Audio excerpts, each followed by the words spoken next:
Welcome. Welcome to Rethinking Immigration, Vision and Strategy for 2021 and Beyond. I'm Greg Mancios, Dean of the CUNY School of Labor and Urban Studies, sponsor of today's conference. Before we begin the important work of the conference, I'd like to take a minute to introduce you to our school. We've been around for nearly 35 years as the Murphy Institute for Worker Education, but in 2018, we opened our doors as the 25th and newest school of the CUNY system, and the only one established for the specific purpose of promoting public service and social justice. In fact, SLU is a unique entity in higher education. We're the only school in the nation with an interdisciplinary curriculum focused explicitly on work and urban life. We're also dedicated to educating the broader community, and in that regard, we focus on shaping public discourse and policy through civic engagement, publications, including our national journal New Labor Forum, and public programming like today's event. SLU is thrilled to be convening this conference, which is bringing together leading academic thinkers, immigrant rights movement leaders, labor leaders, and policymakers. It's especially appropriate that we're hosting this conference on May 1st, International Workers' Day. In recent years, May Day was also a time for mobilization and focus on the leadership and contribution of immigrant workers. And now, at a time of unprecedented crisis, immigrant workers in New York are beginning to be seen by more people as the essential workers that they've always been, the people who literally make this city function. One of the ways that we can honor their work is by developing bold and far-reaching proposals and strategies that not only undo the harms of recent years, but also advance the dignity and rights of immigrant workers, and indeed all workers. SLU is a home for rigorous academic scholarship. We're also deeply grounded in the worker and social movements that advance critical issues that matter to working people. Our expert faculty and diverse student body live, study, and organize at the intersection of worker, racial, and immigrant justice. Our deep commitment to melding research and practice is reflected in the design of today's conference. I'd like to thank the staff of SLU and the faculty organizers of the conference for their work in bringing us together. Thank you to three faculty members in particular, Penny Lewis, Ruth Mellman, and Deepak Bhargava. I hope you find the conference both thought-provoking and useful to your organizing activities. Thank you for joining us. Hi, everybody. Thanks, Greg. I, too, am delighted to welcome everyone to this webcast. My name's Ruth Mellman. I'm one of the organizers of the webcast, and I teach labor studies at SLU, formerly known as Murphy. I've been there for 10 years, and I also teach at the CUNY Graduate Center. I just want to say a few words about the event we've put together for you today. Each year, those of us on the faculty at the school organize a major conference. There have been many different ones on various topics, and this year we decided to focus on immigration, which of course is a key issue in the Trump era. But we planned the conference as a way of looking toward the post-Trump era, which hopefully will be sooner rather than later, though of course we have no way of knowing that. When we began planning this event, which was last fall, we envisioned an in-person conference, and of course that isn't possible now. So rather than postponing the event, we decided to switch to an online webcast, so here we are. I should mention that today's conference is part of a larger project. We are working on a co-edited book on the same topic to be published by the New Press in 2021. And hopefully by then there will be a new administration in Washington, in which case we will promote the book and the ideas in it at an in-person conference, public health situation permitting, in DC in 2021. I want to mention our gratefulness to our funders. These activities, the book, the webcast, and the Washington conference are made possible by the generous support of the JPB Foundation and the Open Society Foundations. And we also want to thank the conference co-sponsors, of which there are many, so be patient with me.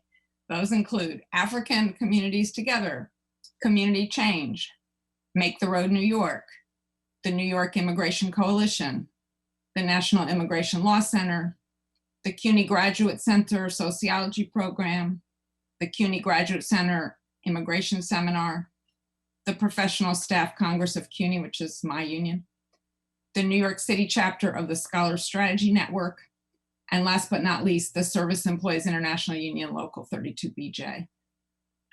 I also want to thank some of the many people who've helped make this event possible, starting with Carrie King of Spark Street Digital, who managed all the technical work for today's event.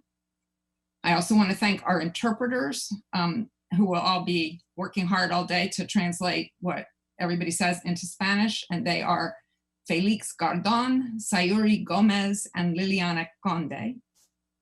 And I also want to finally thank the SLU staff who worked on this event, especially Antoinette Isabel Jones, Aaron Lechner, and Michael Lalonde. Okay, and now I want to turn it over to my colleague and co-organizer, Deepak Bhargava, former director of the Center for Community Change, and now my colleague at SLU. He is a distinguished lecturer in urban studies on our faculty. Thanks. Thanks, Ruth, and welcome everyone. Happy May Day. I'm pleased to report that there are over 1,300 people who have registered for the conference today, a really amazing turnout. Here's the arc of our day together. Panel 1 will be an inquiry into the history and contemporary reality of the nativist backlash. The second panel will look at visions of a progressive immigration policy. What changes do we seek to immigration policy as a whole, and with respect to specific issues like enforcement, future migration in the short, medium, and long terms. Our third panel is going to connect our current reality with our future vision. What's the path from here to there? How do we build the power required to achieve the changes we seek? Finally, this evening, we're thrilled to have a virtual town hall with leading labor and community leaders from New York and around the country, and two inspiring voices for change, Congresswomen Pramila Jayapal and Alexandria Ocasio-Cortez. I'm thrilled to turn things over to my colleague, Penny Lewis. She is a social movement scholar whose books include the recently co-edited volume, The City is the Factory, New Solidarities and Spatial Strategies in an Urban Age. And she is the author of the forthcoming A People's Guide to New York City. Penny. Associate Professor of Labor Studies here at the CUNY School of Labor and Urban Studies. I hope this finds you doing as well as you can in the midst of this devastating crisis. As you know, New York City, where I'm speaking from, has been the world's epicenter of the pandemic these past few weeks. And many of our immigrant communities who have been risking their lives to provide frontline essential work throughout this crisis have been hardest hit. We ache for our neighbors and our city, but we also know that New York is deeply resilient. Our future will continue to be powered by the extraordinary contributions of immigrant New Yorkers, whose work, vision, and creativity have always made this city great. The focus of our discussion today about how we shift here and everywhere to fully recognize and value those contributions is more important than ever.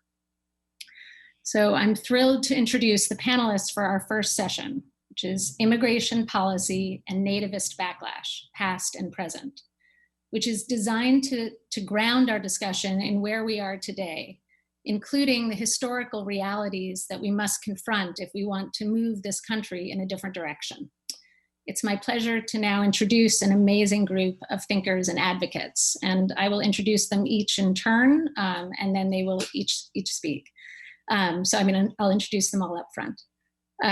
We are first going to be hearing from May Nye. May is an American historian and Lung Family Professor of Asian American Studies and Professor of History at Columbia University. She focuses on nationalism, citizenship, ethnicity, immigration, and race in 20th century United States history. She is the author of numerous books, including Impossible Subjects, Illegal Aliens and the Making of Modern America, which remains the touchstone for all discussions of US immigration. Charles Kamasaki is a senior cabinet advisor and senior member of the management team of Unidos US, formerly the National Council of La Raza, the nation's largest Hispanic civil rights and advocacy organization, representing 300 affiliated community organizations that serve millions of Hispanic Americans annually. He is also the author of a new book, Immigration Reform: The Corpse That Will Not Die. After Charles, we'll be hearing from Ryan Sensor. Ryan supports the work of social change organization in areas of strategy, organizational change, narrative strategy, motivational research, and innovation. He is the co-author of a major analysis of public opinion on immigration that he'll be discussing with us today. After Ryan, we'll be hearing from Justin Guest. Justin is Associate Professor of Policy and Government at George Mason University's Schar School of Policy and Government. He studies immigration and the politics of demographic change. He is the author of several books, including The New Minority: White Working Class Politics in an Age of Immigration and Inequality, and Crossroads: Comparative Immigration Regimes in Times of Demographic Change. Finally, we'll be hearing from Cecilia Munoz. She is Vice President for Public Interest Technology at Local Initiative and Local Initiatives at New America. Prior to joining New America in 2017, she served for 8 years on President Obama's senior staff, including as director of the Domestic Policy Council, where, among many responsibilities, she led the administration's work on immigration. She has been a leading advocate for immigrant rights for decades. So we're very much looking forward to hearing from all of you, and I'm going to turn things over to May.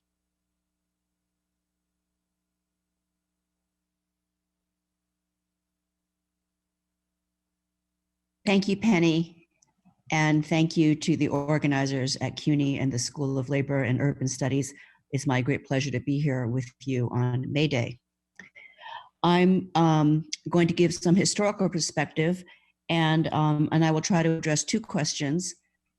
First, can we say there is a theory or a pattern of nativism in American history? And second, how do we account for the various historical episodes of nativism?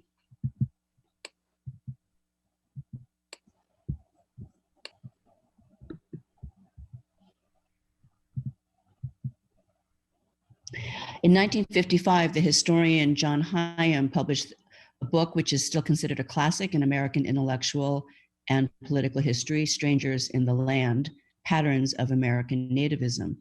Hyam identified 3 modes of nativism, or 3 modes of social difference: religion, ideology, and race, and said that these became operative during different moments, which he characterized as crisis of confidence.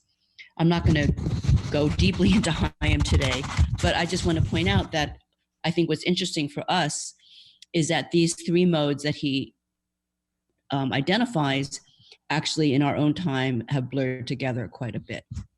And as for the crisis of confidence, I think that's something that has to be broken down.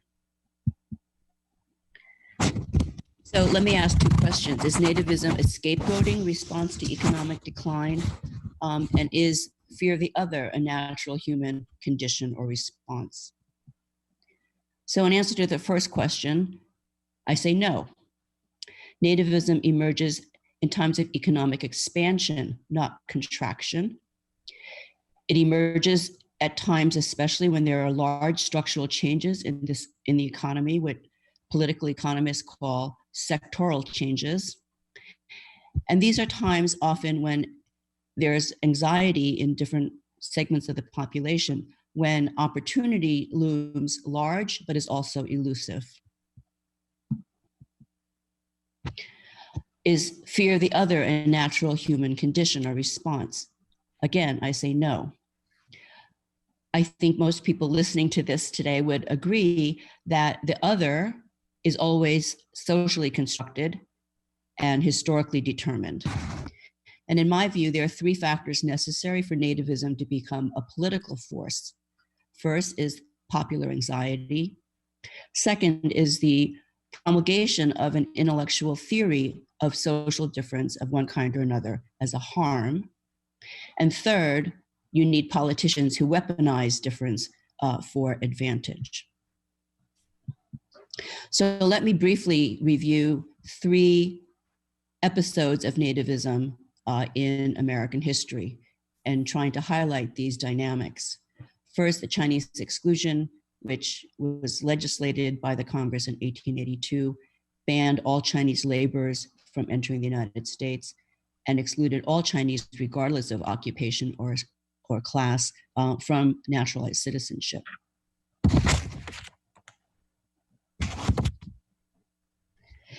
In 1849, white American gold miners mobilized nativism as a weapon of competition against foreigners, including Mexicans, Chileans, some Europeans, Australians, as well as the Chinese.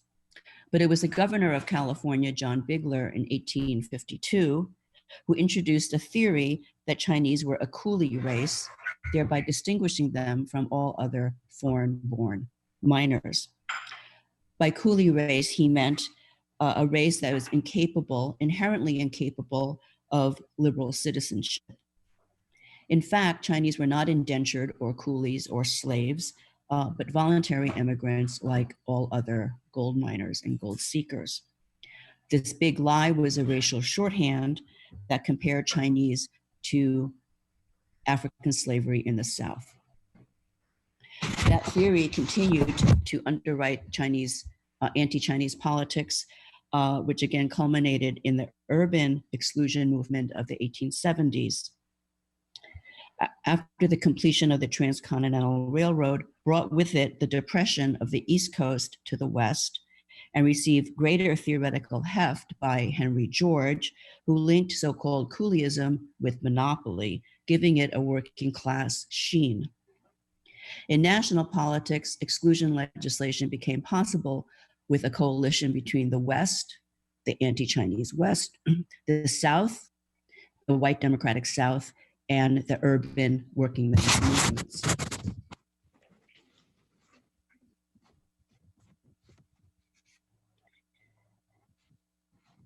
Mass immigration and nativist responses at the turn of the last 2 centuries have much in common in terms of large structural change, theories of social difference, and political exigency.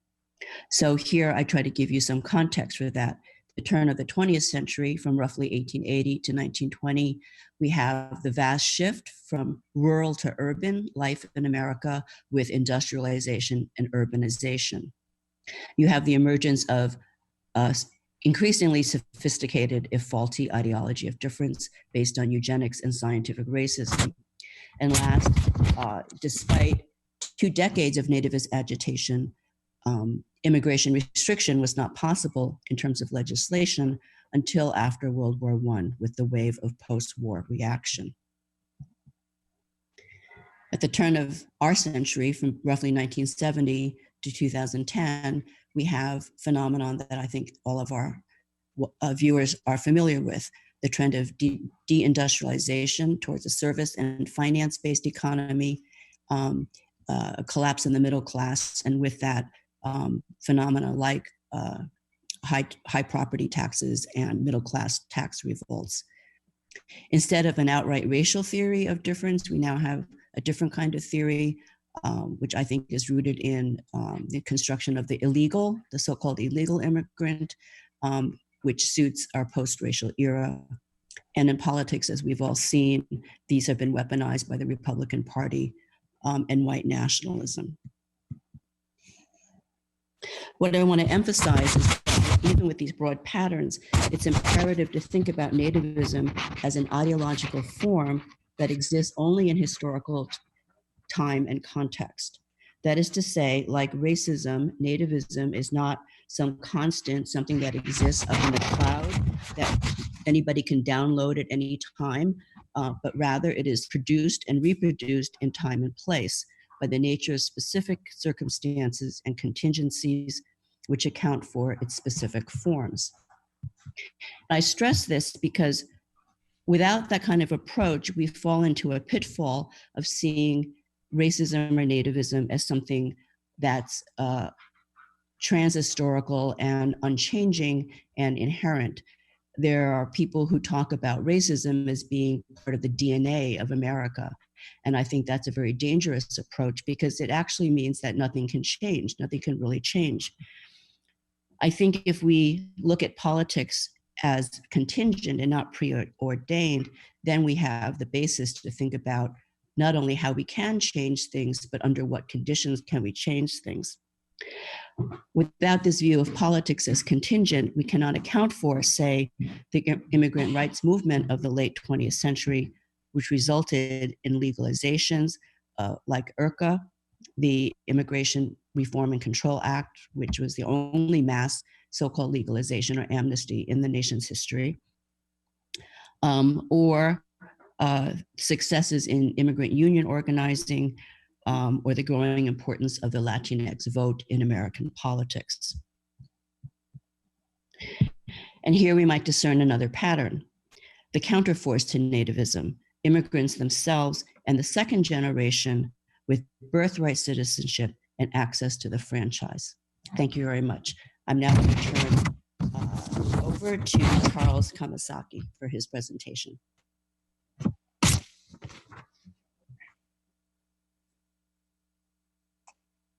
Thank you, May. Picking up where May left off, I'm charged with explaining how we got here.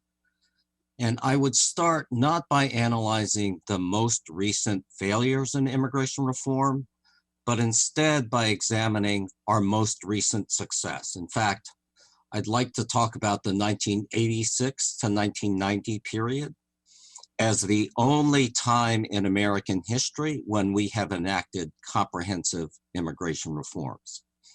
Let me start by defining comprehensive, and it's actually pretty simple.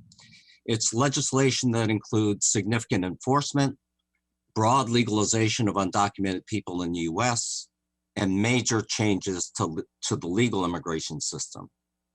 And by that definition, literally the only time that's been enacted was in the 1986 to 1990 period when the Immigration Reform and Control Act, or IRCA, was enacted, along with the Immigration Act of 1990.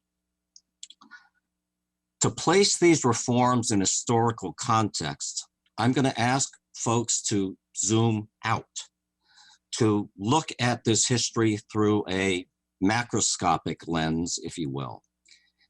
And if you do that, you can see that the recent history of immigration reform, it can be divided into three distinct phases.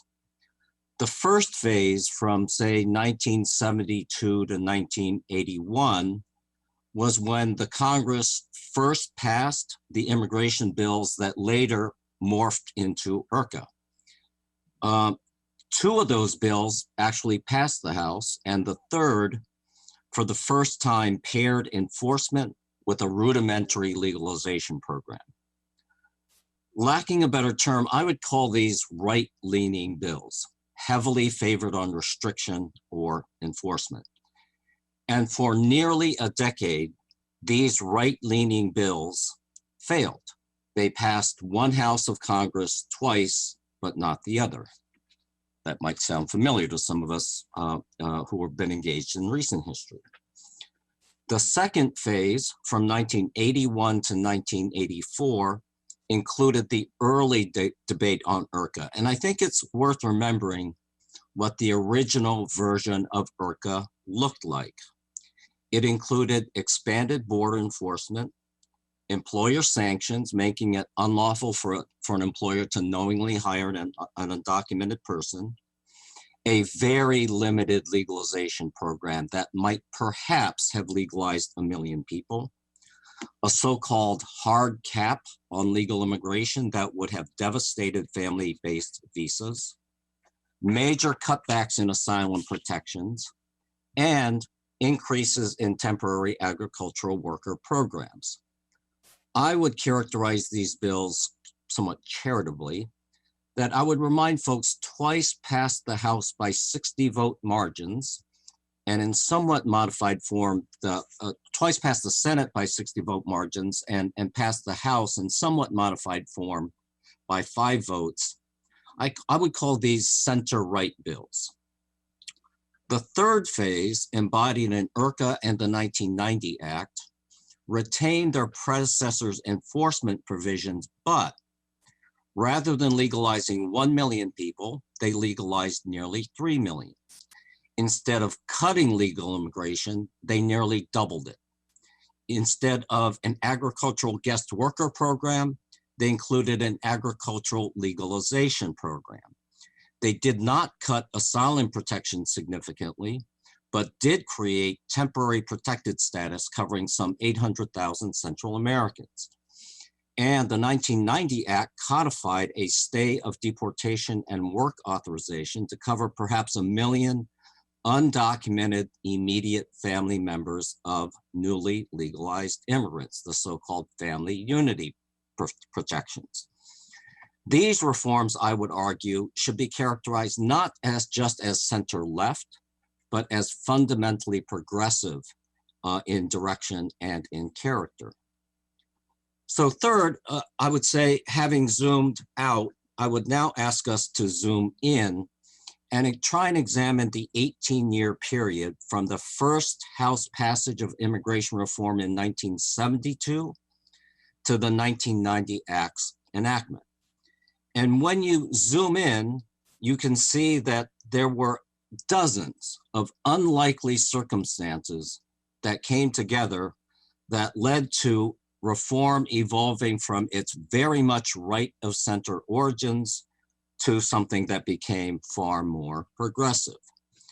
As detailed in my book, Immigration Reform, The Corpse That Will Not Die, these included first, a filibuster by amendment. Right out of the starting gate in 1982, after the Senate had passed the first version of IRCA by an 80-19 vote, the bill died on the House floor. Why? Through the use of an unconventional and what the mainstream media called an outrageous tactic led by the Hispanic caucus and advocates who drafted and filed 200 amendments to IRCA and threatened to demand a roll call vote on each one. Second, delays. In 1983, after the Senate again passed the bill by a huge margin, House Speaker Tip O'Neill refused to schedule the bill for floor action, resulting in a crescendo of outrage by the nation's editorial boards and political pundits. Think John Boehner in 2014 and multiply that by 100. O'Neill eventually relented the next year, but he delayed floor action again that forced a conference committee between the Senate and the House bills past the summer into September of that year, which was an election year. The third factor, high politics. Given that reprieve, over the summer, advocates organized a first ballot boycott of Latino delegates pledged to front-running presidential candidate Walter Mondale, forcing him to publicly oppose the legislation at the Democratic Convention that year. Fourth factor, a secret deal. That bill ultimately died in conference in 1984, perhaps due to opposition by the agricultural lobby, as some said, perhaps because state local governments mobilized against the bill because it didn't appropriate enough money, but I think mostly because House Judiciary Committee Chairman Peter Rodino, ostensibly a supporter of the legislation, deputized a backbencher named Howard Berman to offer a series of amendments that helped run out the clock on that conference committee. Fifth factor, a pivot towards compromise. Having defeated the bill now twice, the next year in 1985, just as it appeared the opponents of the legislation were gaining momentum and were winning, Second term Representative Esteban Torres from Congress, another backbencher, backed by the advocacy groups, broke with his elders in the Hispanic caucus, all of whom were diehard opponents, to conduct back-channel negotiations to try and improve the legislation. Sixth factor, a policy innovation. What many viewed as the single most important catalyst that led to the enactment of the 1986 bill was a special agricultural worker program, which replaced the massive guest worker program with a farm worker legalization. And that itself was the product of back-channel negotiations.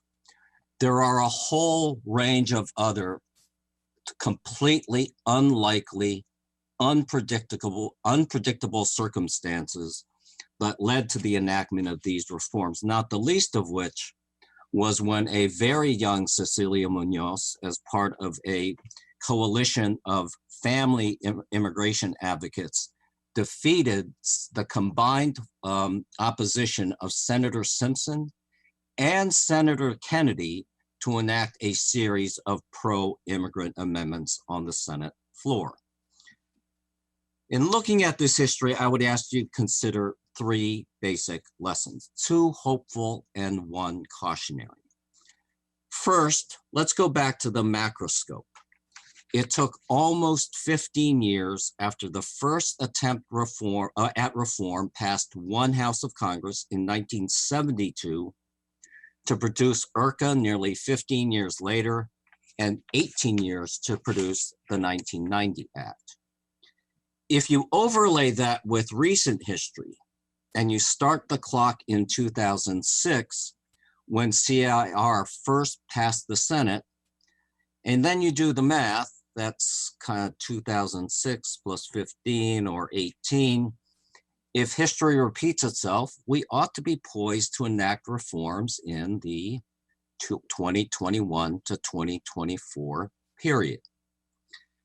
A little bit more seriously, I would say second, every move in a progressive direction in the last round of debates defied the prevailing conventional wisdom, often pushing the envelope to the point of killing the legislation, sometimes on multiple occasions before the corpse of immigration reform was revived.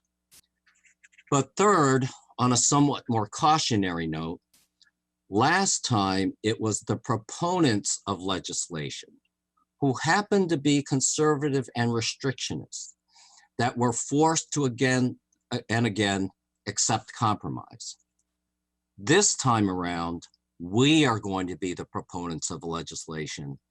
And as Machiavellian noted, it's the proponents, those trying to overturn the existing order, that bear the burden of proof and the burden of compromise.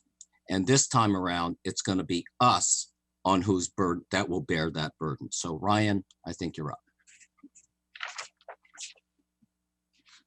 Thank you, Charles and May. I really appreciate being part of this conversation. One question I'm here to help answer and help us think about is what is the role of public opinion in these histories? What kind of shifts in understanding do these histories produce, whether the experience of going through them or the way we interpret and tell stories about them looking back?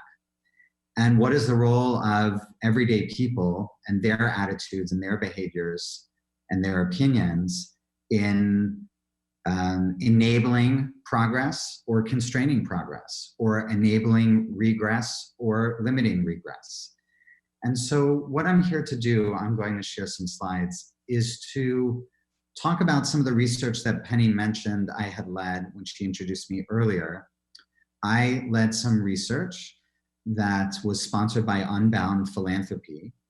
And the point of that research was to go deeper than other research had on the suspicion that maybe there's something going on with how people really think about immigration when you scratch a little deeper, when you ask people in environments, try to go deeper than what they're comfortable sort of sharing among their friends or even sharing in a poll, if we go deeper, do we find something else? Do we find that the current immigration policy we have is completely at odds with what people want, and people want something much more progressive?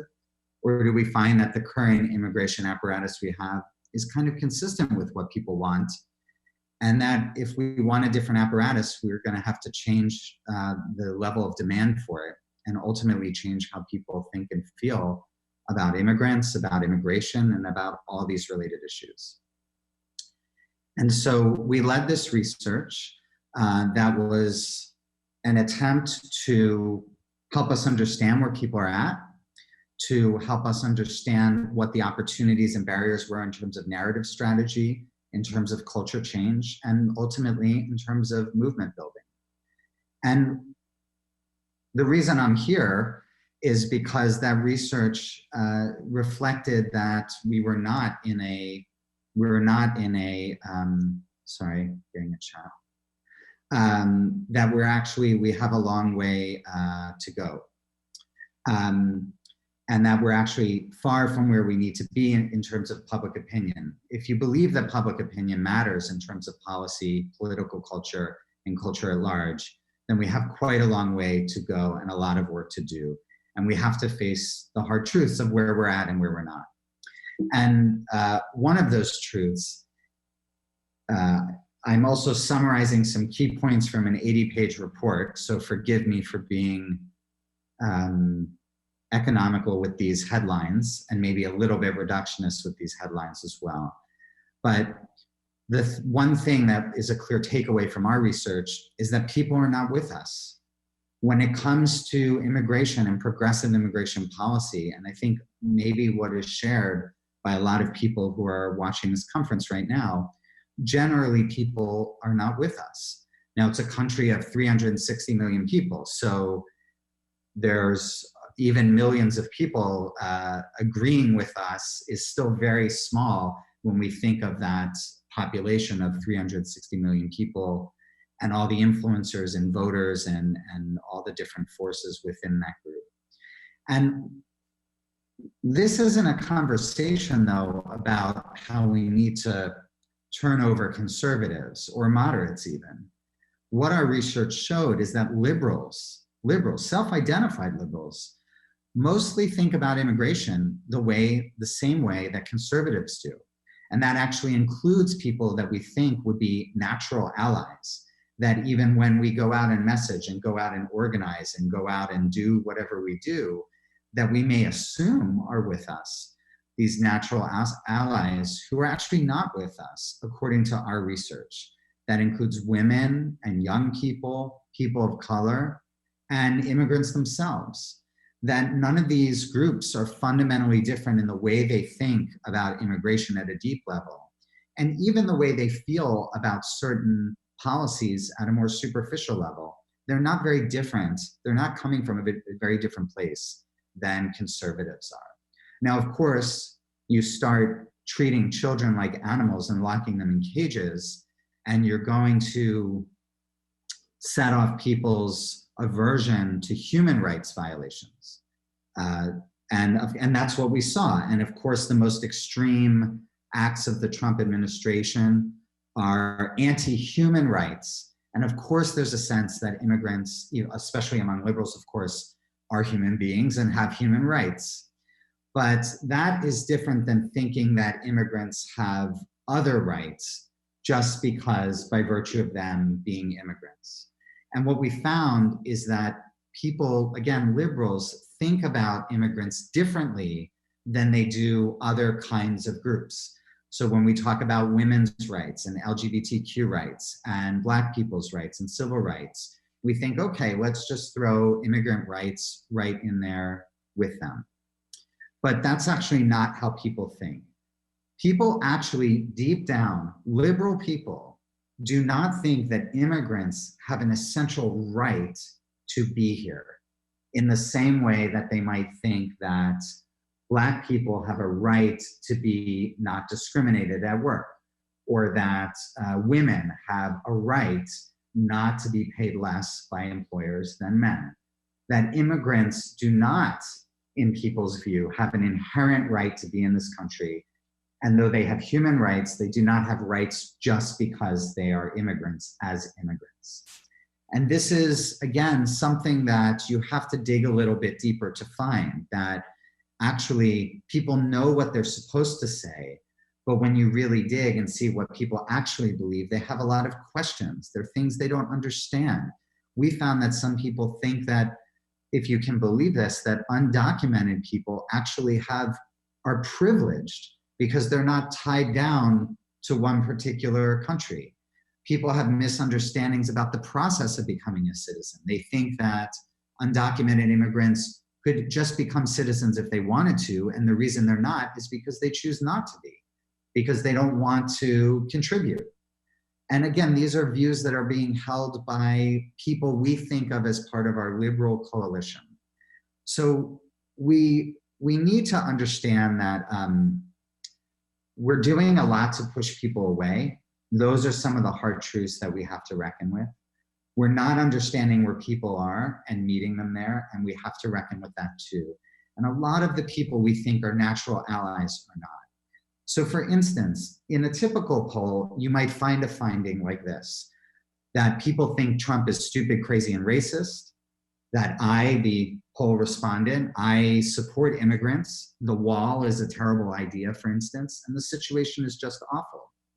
But then when you dig deeper, what you see is that people do think those things, but it's a very incomplete part of the story just to think they think that.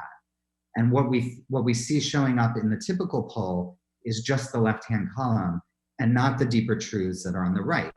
Trump is stupid, crazy, and racist. No one disagrees on the left. But the immigrant problem, as people might think it, is real, and Democrats need to acknowledge that. I support immigrants, this person, a typical person might feel, but I have concerns about immigration. I don't understand certain things. I don't think all of it is right. I don't think we should have open borders. And if I bring that up, I'll be called racist. And there's no space for me to ask those questions. The wall is a terrible idea, but some solution is better than no solution. Something needs to be done. And the left, Democrats or the left and progressives, clearly have no plan. And I want to really emphasize that a lot of people don't even understand that there is an immigrant rights movement. But even more importantly, they don't understand what that immigrant rights movement wants. And when the right wing boils it down to those crazy people on the left want open borders, a lot of people think that that's a true characterization of what we want. And I would say that for some of us, it is a true characterization of what we want. But for what people perceive as the immigrant rights movement in this country, is very unclear to people what we want. And so what comes off to people, or the impression people are left with, that is that we have no plan, and people think something needs to be done, and they'll take a moderate or conservative plan over no plan at all. The other issue, so there are very deep mental model issues going on in terms of how people think about immigration, how they interpret and conceive of what's going on. That there is popular support, of course, for ending family separation, but when it comes to deep immigration policy, the kind of policy that would really scale change across the country, they're really not with us. The other thing is, even among those people who do agree with us nominally on the issues, immigration is no one's number one issue. And so this is one of the second problems, or the second problem I'll talk about, one of the many problems our research revealed, is that we have a huge passion deficit. When you think of the people in this country who wake up every day obsessed with immigration and changing immigration policy, they're mostly on the right. People who are not immigrants themselves, who are obsessed with immigration, are almost all on the right. And we don't have enough of those diehards on the left. People who wake up every day thinking, I will judge the direction of this country by the direction of our immigration policy. And if immigration policy is progressive, we're headed in the right direction as a country. And if it's not, we're not. We actually don't have those people. It's everyone's 7th or 8th or 12th issue on their list, but it's no one's number one issue. And movements, of course, are driven when we have core constituencies of people for whom whatever the issue is, it has become their one thing in life that they're obsessed with and trying to accomplish. So in conclusion, I would say that messages are important, but what our research revealed is that we have much deeper problems. Though messages are important, we're not going to message our way out of this. We have to address some of the deeper narrative shift issues, and there are many opportunities to do that. And we have to address some of the deeper movement issues, the ways we engage people, the experiences through which people come to embrace a very different view of immigration. And I have a lot of ideas about what those next steps are, but my role here was to say where we are and where we are now in terms of public sentiment. So thank you very much. And with that, I will turn it over to Justin. Thanks so much, Ryan. It's a pleasure to be with everyone today. Thanks very much for inviting me. I agree with everything Ryan said, and I say that as someone who has spent an enormous amount of time with the very people that immigration advocates will need to persuade or at least disarm in order to see some kind of progress in the way some of the advocates and thinkers here are discussing. My work looks at demographic change and immigration policy, but also backlash to it. And I spent a lot of time both at the highest levels of power looking at policymakers, but also in people's living rooms and bars, trying to understand the nature of the public opinion and public attitudes that Ryan discussed so well. And I studied both in the United States and also in the European continent. In both places, white working class people were not the reason why Donald Trump won the White House, the reason why Brexit passed through the United Kingdom, but they were indispensable to these political phenomena. Xenophobia is not the only reason that Trump gets support, but it's a major component of the cultural threat that he's trying to galvanize. And white working class people were not the only people who were conflicted about immigration in the United States. In fact, as Ryan just discussed, most people are. So what I'd like to do is to add some nuance to a discussion about the prospects for the political future of this political issue as it relates to both people who may be subject to nativist beliefs, but mostly are just conflicted, and their relation to the broader immigrant rights movement. So, it's useful, I think, to just add a bit of nuance at the very beginning to just say that there's more than one type of Trump voter. There's more than one type of person who feels conflicted about immigration policy in the United States. Surely there are white nationalists out there who are characterized by sort of supremacist views, which are obviously problematic, but that's not really who the left or the immigrant rights movement is going to be interested in persuading in order to win on this issue and make progress. Rather, it's a group of people who I refer to as exasperated, people who have voted left, people who have voted right, people who have protested, who have abstained, who have kicked and screamed, who have seen politicians year in and year out claim to reverse their economic and social fortunes, but have seen nothing come from it. So they are absolutely desperate for change. And so in 2016, when Brexit and Donald Trump came around in the United States, the United Kingdom, we saw a rolling of the dice, a gamble that was worth it because the status quo was absolutely intolerable. So what I'd like to do in this presentation is to try to answer very briefly 3 questions. The first is, how do we explain white working class marginality? Something that is so surprising to many people, that one of the most central, advantaged, incumbent groups feels like they're on the outside looking in. Second, I'm going to address the question of whether this is simple racism, which is obviously often alleged, or whether we can interpret these views as racism. And finally, I'm going to discuss what is driving the political phenomena and the aversion to progress on immigrant rights and integration. So to begin that first question, how do we explain what are the components of white working class people's marginality in the United States? And it really has 3 components. The first in all of these components are perceptive, they're viewpoints. And of course, as you know, I'm sure perception in politics is more important than reality or facts. Facts are highly subject to people's views. So the first component is the sense of being outnumbered.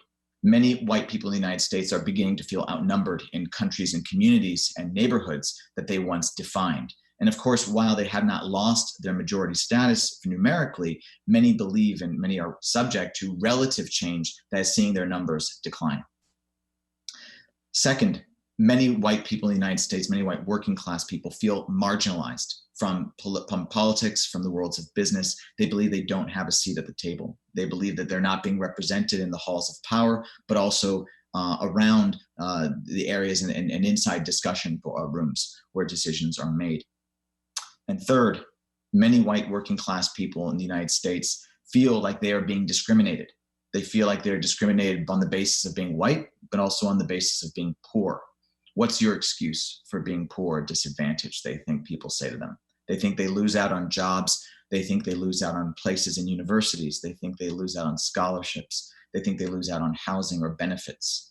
They believe that the tables of the civil rights movement has somehow been turned, and they are now subject to the same discrimination in a retaliatory fashion.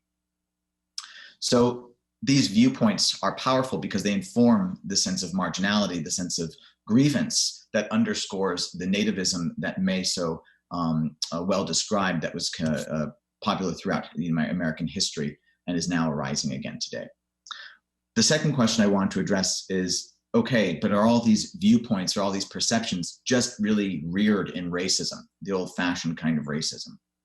And I think that racism is unfortunately too simplistic of a lens to understand this. Surely racism has some role here, but it imposes a duality of either someone's a racist or they're not, and it avoids the shades of gray that are the views that are informed by racism, by discomfort, by a sense of grievance, but that may not necessarily be outright supremacy.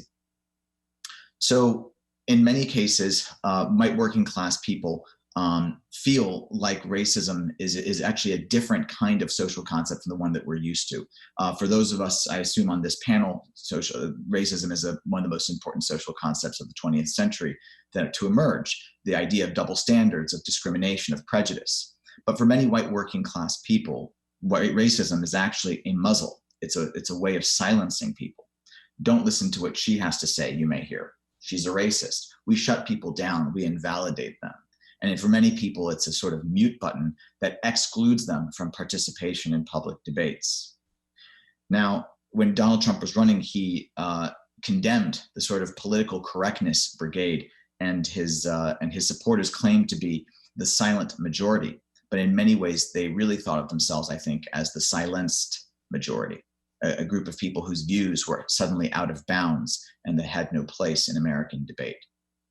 Now, many of you will say to yourselves, why are we beating around the bush here? We have to acknowledge the sort of invisible wages of whiteness that many white people benefit from in the United States, the invisible disadvantages that are there. But for one subject of mine in Youngstown, Ohio, she said to me, I'm one car accident, one unexpected medical bill from that trailer park over there. What advantages, what wages are you referring to? For many white working class people, the invisible wages of whiteness, that structural advantage that they benefit from, is what the ocean is for fish. When you've been living in it all your life, you don't even know it's there. So the third question I wanted to address is, what is driving people towards the politics of xenophobia, of cultural threat, of nativism? And from my research, which involved 6 months of full immersion ethnography in both the United States and the United Kingdom, but also extensive survey polling research across the two continents, what I find is a sense of nostalgic deprivation, the sense of something being lost. And for some people, there's a sense of lost wealth. For others, there's a sense of lost social status. But the most prominent phenomenon that I identified was a sense of lost power. There's a sense that white working class people, once at the center of their societies, have drifted further and further to the fringe, and they feel out of control. And yet, immigration policy is very much inside of their control. As Ryan just described, so much of our progress is contingent on persuading conflicted voters in the middle of the United States, in the middle of our political spectrum. And so the question is, what has the immigrant rights movement done to engage these voters, to find a sense of common ground, to disarm the politics of polarization, and to find narratives of unity? This, I think, is the most important question that immigrant advocates could possibly be thinking about, and yet it is the furthest thing from their minds right now. The future is really held in our ability to reach out to people who may disagree with us initially, to people we are not actually the direct beneficiaries of work that we do. And yet they very much are the contingent factor in the success of making the United States a more tolerant country, a more welcoming country where everyone can succeed. With that, I'll pass things along to Cecilia Munoz. Over to you. Thank you so much. And let me just start by expressing really deep appreciation for being part of this panel. And I'm really looking forward to the discussion that will follow. It's been a really interesting and provocative conversation so far. And I just dropped my notes. So here they are. The first thing I want to say is that I approach this conversation as a policymaker, as you heard Charles describe a million years ago during that era that he talked about, in which we actually were able to pass relatively progressive and forward-leaning immigration reforms. I was involved in that effort. And I've been either as an advocate or in government involved in immigration policymaking for a long time. And since this conversation has started being about nativism and the history of nativism, it's worth pointing out that in this period of policymaking, kind of starting with the period that Charles outlined in the 80s and early 90s, when we were actually able to move progressive reforms, and then followed by a much more frustrating period in which it's been harder, in which some negative reforms have passed, and obviously more recently quite ugly policies have been put forward. There's been an institutional base for nativism. There are organizations promoting anti-immigrant policies, and every single one of them has roots in white supremacy, has a connection to white supremacy. So, and it's a network of organizations that are connected to each other, that have had consistent and reliable sources of funding. Groups like the Federation for American Immigration Reform, the Center for Immigration Studies, Numbers USA are connected to each other, and at least their founding principles and founding people have expressed, quite unsavory, appalling white supremacist views. But for most of the period that at least this, let's say, the last 40 years of policymaking, those organizations, they've had an institutional base, but they have largely been on the fringes or on the margins. They were active in the period that Charles described, in framing and in some ways kind of framing the tone and the relatively more conservative legislation that is where the IRCA started. But they were, able to be defeated again, but because their strategy is to kind of latch on to other issues that people care about, that you just heard Justin describe, it took addressing a larger set of issues beyond simple racism and beyond simple xenophobia in order to minimize their impact on that legislation. In the 1990s, they were frankly more successful. And so the immigration reforms that passed in 1996 and 1997, the welfare reform, which was funded by cutting services to federally funded services to legal immigrants, followed a year later by an immigration reform, which kind of created the enforcement regime that we still live with. As an environment in which these organizations were still largely on the fringes, but they were connecting to other issues that people care about, and that is how they achieved legislative success.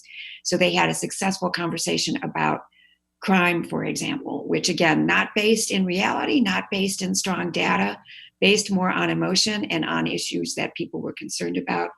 They had a successful conversation about access to services, capitalizing on the notion that people fear that they are not getting access to things that they might deserve, but other people other than them are getting over in a way that they are not. And that contributed mightily to what was a very harmful body of legislation in the mid-1990s. So when they are able to be successful, most of the time, at least in the last 40 years, it's had to do with connecting to other issues, which you just heard Justin describe, that resonate with concerns that people in the country have, and that attract legislators, very importantly, on both sides of the aisle. In the more recent era, which I would describe as the Obama years, where I participated in government, but also the Bush administration, which preceded it. The bigger success of the kind of nativist organizations and movement, to the extent that it's a movement, was really in thwarting an immigration reform that would legalize people, right? So this happened in comprehensive reform that fits the description that Charles described, combines border enforcement, legalization, and also reforms to the legal immigration system, passed the US Senate in 2006. A similar bill failed in 2007. And the difference between that first year and the second year had to do with the igniting of a lot of nativist sentiment, particularly around the notion of legalization, right? This notion that it was an amnesty that people were going to be, again, getting over in a way that they might not merit, in a way that might be harmful to other Americans, contributed to just kind of the bottom falling out after the 2006 bill. And the same dynamic happened in the Obama years, right? So we passed, again, a similar reform that combined border enforcement, legalizing people, and changes that would expand legal immigration modestly. Had overwhelming support among the public, passed the Senate by 68 votes in 2013. What the nativist movement was able to do was prevent that bill from, or anything like it, from ever getting to the floor in the House of Representatives, despite the fact that there were very likely 218 votes for it. What you just heard Ryan describe about intensity is really a factor here, right? So that the folks who were moving forward in immigration reform had a heavy lift to explain to the country why this was a reform that was going to be beneficial.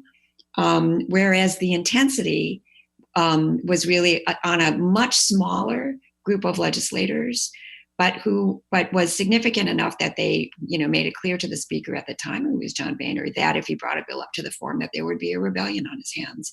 And that has been sufficient to keep an immigration reform from going through the Congress ever since. So where does that leave us? So it's obviously the current environment is, catastrophic, and people are living. All of us as a nation are living with the effects, but obviously the harms in immigrant communities and beyond have been extraordinary. There is a way in which the sort of Trump moment and the ascendancy of quite frank and visible racism and white supremacy, it's important, and it obviously needs to be pushed back on for reasons which are very straightforward and obvious. But it is also, it tends to obfuscate what is the bigger challenge, which the previous speakers on this panel have outlined, which is that in order to beat it, we have to do more than beat it outright. We have to be bigger than that vision. We have to create a bigger vision. What people in the country are looking for at the end of the day isn't the answer to the questions that Ryan put forward. They recognize that what the current administration is doing is problematic, but they don't see an alternative. They recognize that we have challenges, particularly at the border, which is just true, we do, but they don't see that somebody is coming forward with an answer other than the answer that is being provided by this administration. So while they may be uncomfortable with Donald Trump's answer to, which is, walls and taking children from their families, they don't see an alternative. And that's really the challenge for the reform movement, is to be able to put forward a set of policies that can persuade the country that it is okay to be generous. It is okay to be progressive. It is in our interest to be those things.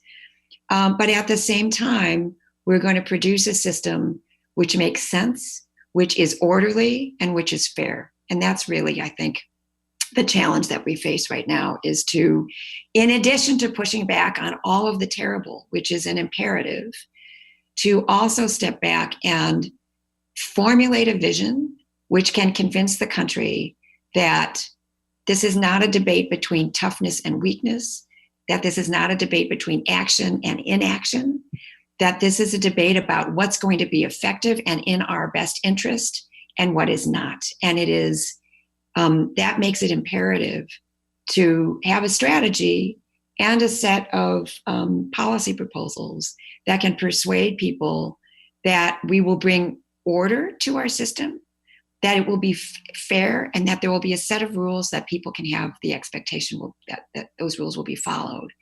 And I think if we meet those conditions, then the American public is prepared to be generous and have a progressive regime. We've seen it before.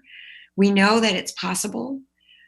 Even in this environment, as horrific as it has been, we see the seeds of what's possible. We certainly see the seeds of movements of people who are prepared to be active. But strategy in this environment is everything. And it's not going to be sufficient to push back on nativists and, frankly, abject racists who are running policy right now. We have to be smarter. We have to have better policy ideas that are able to persuade the country that this thing can work. All of that is doable. And I'm really looking forward to the panels later in the day where we'll be getting into the substance of what we might be able to do and what we should be putting forward. And with that, thank you very much. And I pass the microphone, as it were, back to Penny. Thank you. Thank you, Cecilia. Thank you to all of our fantastic panelists this morning. You all have raised incredibly important and challenging ideas for us to talk about now, but I think for all of our panelists for the conference today to grapple with in the conversations that will be coming. And I think, Cecilia, you did a great job looking forward to what the future conversations today will be about vision and strategy. But we have a nice amount of time now for us to talk amongst ourselves and to bring in questions from the audience. If you're watching this, you have the option to write a question, and we are going to be feeding them, as many as we can through to here.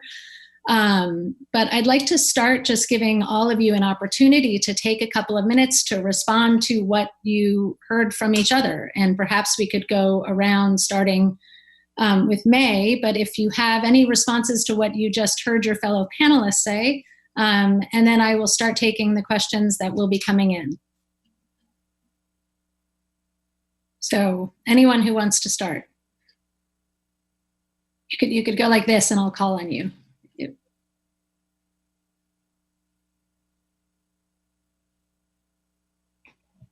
Well, I'll start since you invited me to start. I think in a way, a lot of what we've heard is actually rather grim.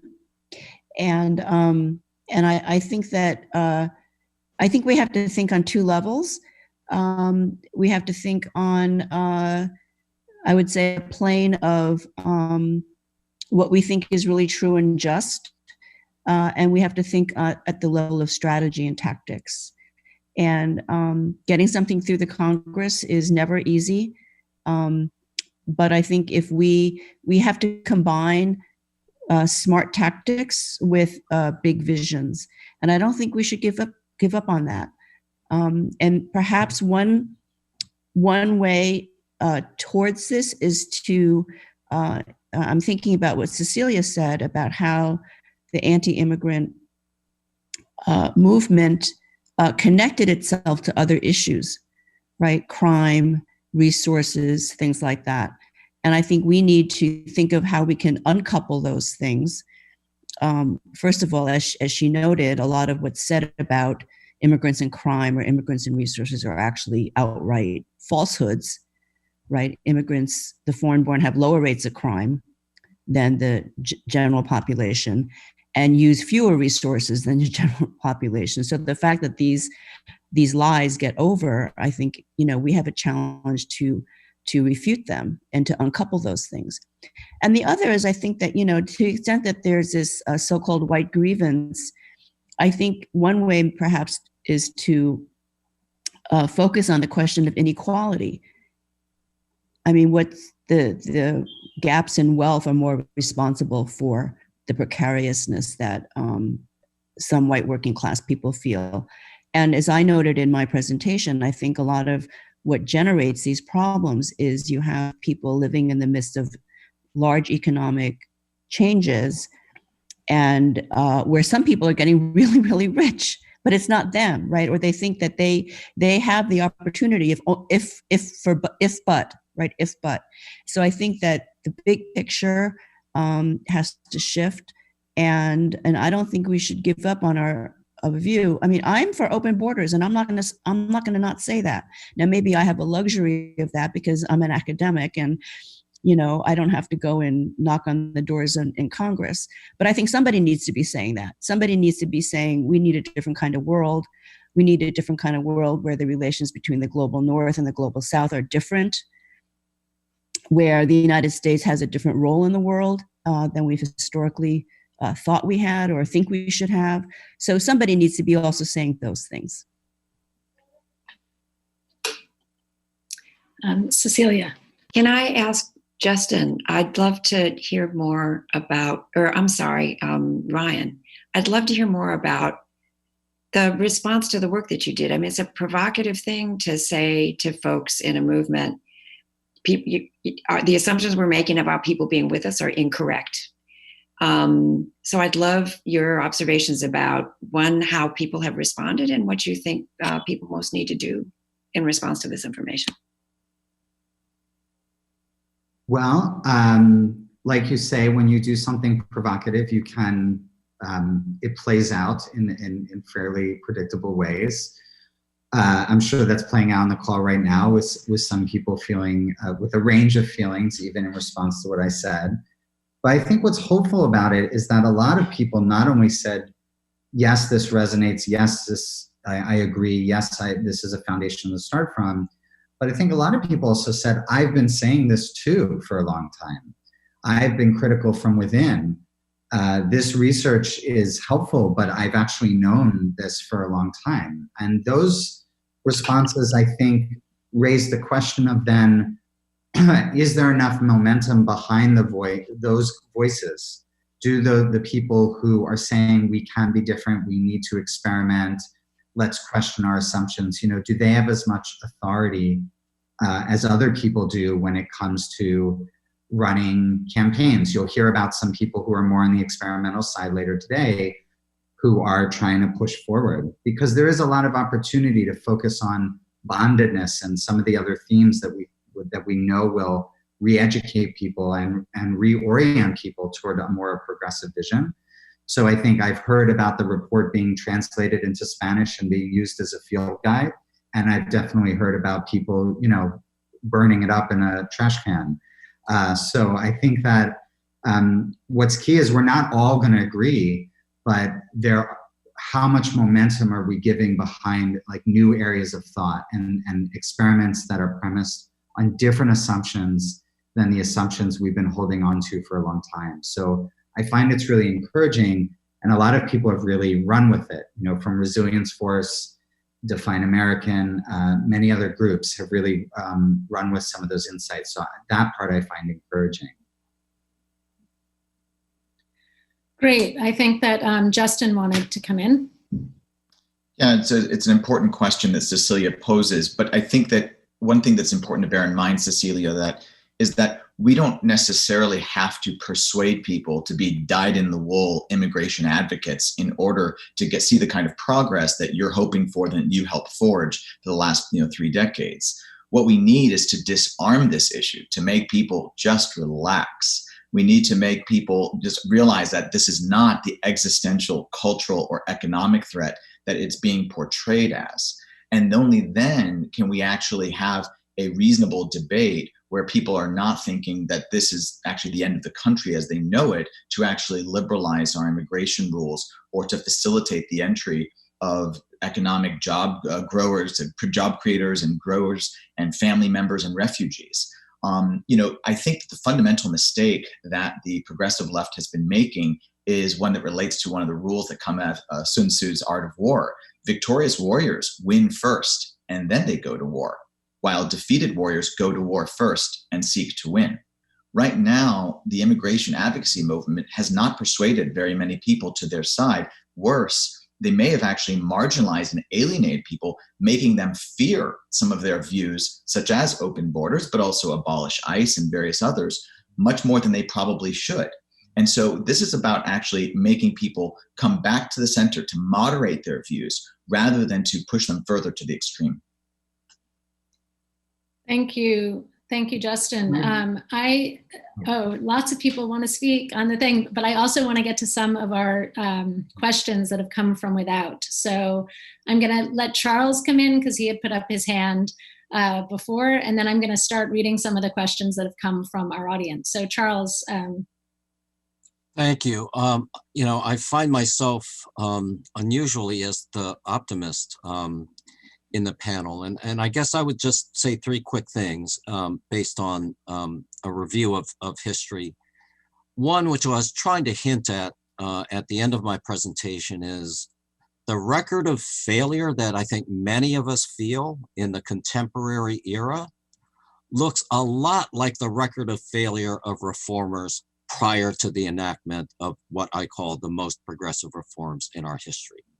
Multiple times, multiple attempts, passing bills in one house but not the other, being swamped by the opposition, and then suddenly things come together.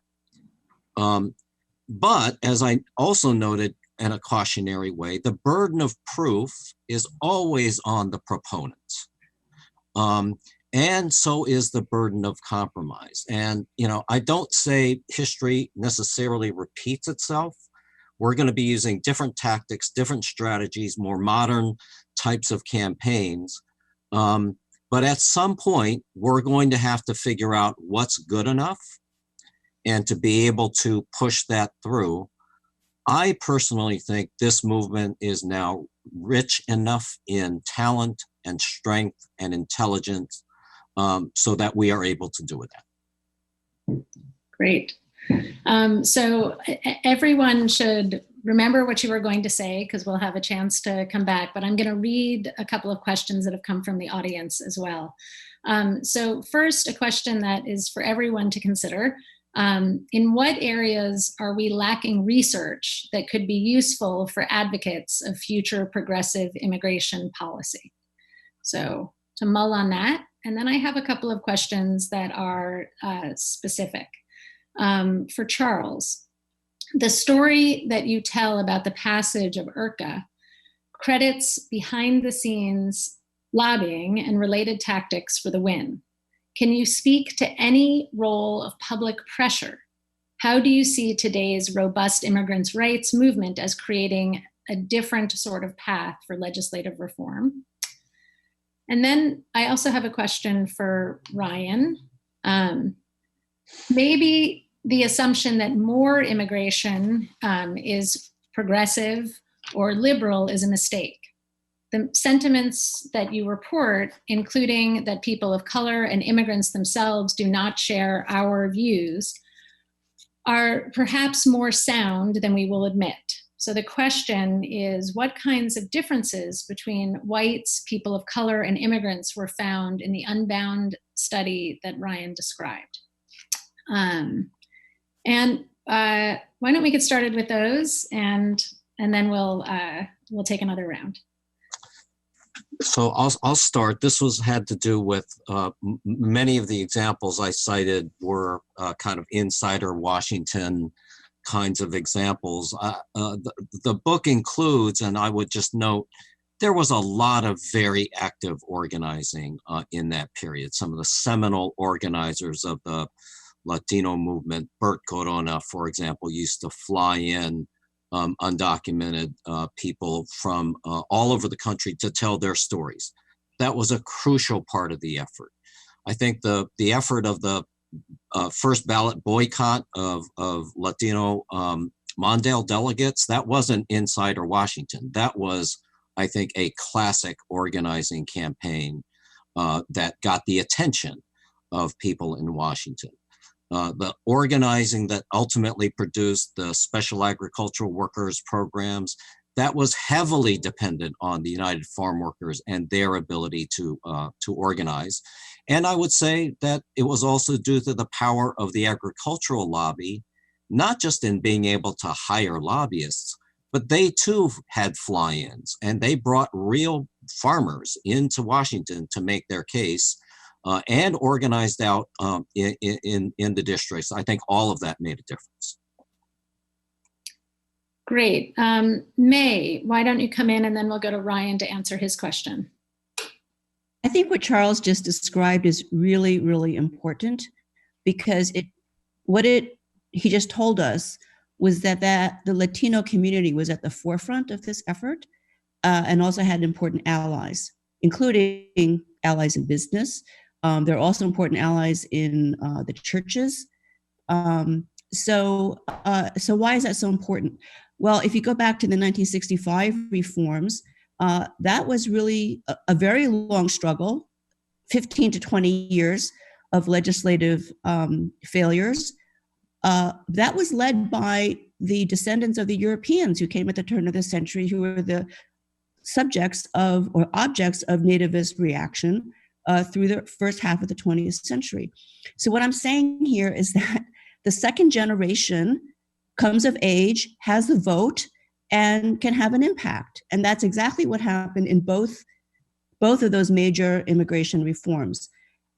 And so I want to circle back a little bit to the first point I made, is that I don't know if our energies or our orientation should be focused on winning the middle when we have a big political demographic that points to a certain future. Now, that's not to discount all the politics and lobbying that has to go on, but I think if we think our whole strategy has to be on winning the middle, I think we lose something really important in terms of who's at the head of these things. And if we just think about the Obama election, Obama won both elections because formerly Republican states flipped, in large part because of the Latino vote. And we didn't lose 2016 because of Latinos.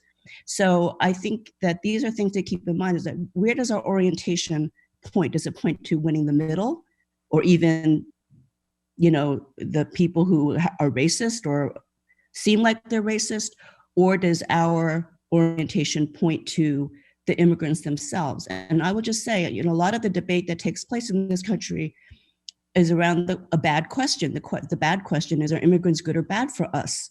But immigrants are part of the us, and I think that's what we have to get into our heads. Great. Ryan, do you want to pick up on these questions? Sure. Let me just try and quickly synthesize. And there's a little tension coming through here, which I think is a good one. I believe, let's see, on research. So I think there are two things on research. One is we need a different research capacity, meaning we need to be more expert at the kind of research that goes deeper, reveals stronger opportunities, and gets to more of the truth of what's actually going on with people. And then I think some of the research questions to pursue are like what Justin said. So part of this is we need to tie we talk a lot about tying your issue to the fate of the world. Well, right now, progressive immigration is like the end of the world to a lot of people. And we need to do research to understand, how do you intervene? How do you actually make someone's undocumented status, for instance, not just this big proud thing, but actually meaningless? That's what we want, right? We want someone's citizenship status to not be a factor of discrimination. We want to make it almost like an administrative error that just needs to be corrected, rather than this thing with all this emotional content to it.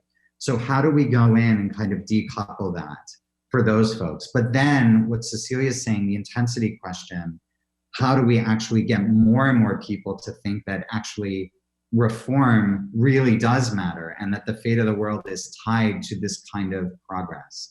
And so we can ask research questions about figuring out who is most likely to be on that side, and what kind of experiences can create that intensity among them. And then how do we decouple the people who are holding on and think that the world is going to end if we have better immigration policies, and how do we like de-escalate and kind of break apart that connection that they have? Thank you. Justin. Yeah, let me echo what Ryan just said. Unfortunately, and actually, I know this because I read May's books. In every nativist phase, when there was progress, it was because the middle moved with those immigrant groups that were so important. The Irish became white because they were co-identified as fellow Americans, and they were effectively accepted eventually by mainstream Americans, the sort of Anglo-Protestant center. With the civil rights movement, it wouldn't have worked if you couldn't get suburban moderates to go along and to understand the plight of African Americans in the United States. And so goes the history of social progress here. The risk of moving on without the middle. And I'm not saying we should be convincing racists and white supremacists. Forget that. We're talking about the conflicted folks in the middle of the spectrum. If we try to move on without them and say, we have enough without you, we get the sort of backlash that produced Donald Trump. Because of DACA, which was done by executive orders instead of by legislation. It's because the left was not willing to actually win the fight first before they go to war. And so I would echo what Ryan said, and I do think that the research does have to come on this group of people because they're so imperative to progress. And even if you win in the short run, you're going to see backlash in the long run unless you bring them along. So the research needs to focus on responses to demographic change, to identity, and to empathy. Great. Cecilia, I think you'd like to come in. Yeah, thanks. So I agree with that. And I think, I like May's vision, and I think it's important that we recognize that we have a demographic phenomenon and that we should be participating in and we have more capacity to shape elections and therefore to shape policy than we actually use. And I think that's very important and a key element to the strategy. But it is also true that the kind of demographic forces that might align around immigration have not yet demonstrated that we have the kind of power to pass policy on our own. But more importantly, I don't think this is a distinction between there's a progressive vision and then there's people in the middle of the country who really don't agree with it and who we have to tantalize with border control as a way of bringing them along.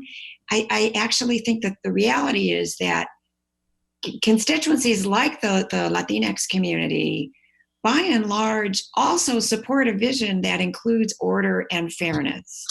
And that is a similar vision to what you can sell in, places like Michigan, where I grew up. That the times that we have been successful, at least in capturing public opinion, and also passing policy, have been when we combine mobilization and activism with a policy vision that speaks to a broad swath of the country. And that turns out to be consistent with a broad swath of where these constituencies are as well.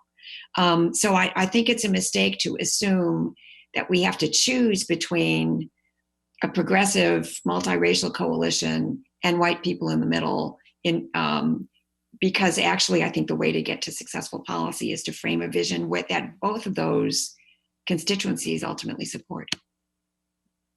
I just want to quickly add that I very much agree with that, but I want to speak to the people on the call who might feel self-identify as as radical. And what I would say to that group is that if we want more of America to embrace more radical ideas, we really have to earn it. We can't just sort of say what we want people to think and assume they'll think it. We have to go much deeper and earn that transition among people over time. So I really agree with Cecilia's approach and what she's saying. But if for people, I want people to not think about security. I want people to do whatever we want people to do that might be more radical. We really have to earn that over time. And right now, like Justin said, we're actually pushing more people away from that than drawing people to it because of the way we engage people, the way we judge people, the words we use, and lots of other things I could get into in detail in another time. I agree. And I think that, the real key to doing so is through listening. And it's just something that we don't do enough of in this polarized world and in the echo chambers that we occupy, but actually going out, reaching out to people who we maybe hitherto have thought of as our antagonists. If we think about the COVID pandemic environment that we're in right now, I could hardly think of a worse moment to advocate for progressive change on immigration policy, because the pandemic cues people to the two main threats that come from aversion to immigration. One is economic threat, and two is contamination. And the pandemic is like this perfect storm of both. I think this is the time that we really try to reset, open our ears, build a sense of solidarity with people who we previously were not in touch with, and then leverage that solidarity towards the path to those progressive agendas that folks are interested in pursuing. Can I ask a question? I don't disagree with Cecilia at all that that these are not mutually exclusive in our strategy thinking. The question I have has to do with, is there something different about this moment in terms of demographic change? And what I mean by that is that this is the first time you have a clear data that show that white people are going to be in the minority in this country. It's the first time we have that. So even though in the past, nativists and xenophobics and racists have said, oh, they're going to take over, they're going to, inundate us. Well, now you actually have within, 15 or 20 years, the likelihood that there will not be a white majority. And already you have some states like California that, don't have a white majority. So does this change does this change the race question? Is there more at stake in how people feel about it and connect that to immigration? And so when we say we need to speak to a broad swath and we need to speak to the middle, who is that middle? I think we do need allies. It can't just be the immigrants in the second generation. We have to have allies. But who are they? And I think this is what drives the Republicans. They have the same demographic knowledge that we do. This is what drives them. And this is why legalization was the worst nightmare for them, because those are more voters. So I think that, I don't have the answer to this, but I think there's something different about this moment that's not just about people's anxieties about their economic insecurity. So I would love for folks to come in on May's question. I'm going to take a couple of the panelists, and then I'm going to go back and ask some of these questions. So Charles, I know you wanted to come in. Cecilia, did you put your hand up also? No? Okay, so Charles and Justin, and then I'll come back around to more questions. Actually, I have a somewhat different answer. So I think it would make sense for Ryan and Justin to kind of respond to May, and then I'll come back to my question. Great. Ryan and then Justin. My quick thing is, I think this idea of what you're saying, May, I totally hear it, but it assumes that the definition of whiteness remains stable. There's another view in which white remains the majority because whiteness expands to include certain people that whiteness thinks it's okay to include as white, which is, I think, what we've discussed when we talked about other immigrants in the last century who weren't seen as white and then became able to be seen as white. And I think there are a lot of people that we might call people of color who may identify with whiteness or as white even in a census in years hence. And so we may not be as close to a white minority as we think. Yeah, let me double down on that. So precisely during the period that you, of course, are an expert in, May, just as the Irish, the Italians, the Jews eventually became absorbed into a greater understanding of whiteness by the mid-century, by the mid-20th century, that is possible with white Hispanics and biracial people here in the future. But even that aside, I think it's also important not to overestimate the kind of majority-minority changeover that we're discussing here. While you're absolutely right that the census projects that by 2045 and now perhaps by 2050, we'll see a majority-minority society, presuming that everyone who currently identifies as white continues to identify as white. The voter rolls may not change as much as you might think, because right now about 61% of the country remains white, but actually about 70% of voters in our country are white. So just because we have the demography doesn't mean you actually have the electoral rolls following it in quite the same way. It also, I think, simplistically, presumes, and I've made the same, mistake myself, I think, miscalculation, that it presumes that simply because someone is a person of color, that they identify or vote based on the immigrant rights movement, and vote based on a sort of racial sense of salience to their identity. Now, certainly, being of a diverse background predicts support for more left of center viewpoints, but it's not wholly predictive. It's in other words, I just don't think it's enough to simply rely complacently on demographic change. 25 years is a long time to wait before you win. I'm going to have May come back on this before asking Charles to wrap up this section with all of us, but I'm actually going to add a question that came in, which I think is kind of on subject here, on topic. Someone asked, what potential do the speakers see in racial solidarity frames in messaging? Thinking here, for example, of Ian Haney Lopez's writing, or the runaway inequality political education trainings that unions like the communication workers are doing, kind of raising awareness around racial difference and the possibility for solidarity across race. So May, if you want to come back in, and then Charles. Yeah, just very quickly, I won't be long. Well, first, I don't believe demography is destiny. I think it's all about politics. And second, I don't want to go down this path of saying we're going to enlarge whiteness. I think that's a very dangerous path to go down. And the Europeans who became accepted as white actually were always legally white. They were just kind of lesser whites. And I don't think that applies to brown people. It doesn't apply to Asians. And I think it's a very different thing. I'm all for coalition building and multiracial solidarities. I was asking a question about those people who were invested in whiteness, how that investment may be stronger given what they perceive as to be demographic difference.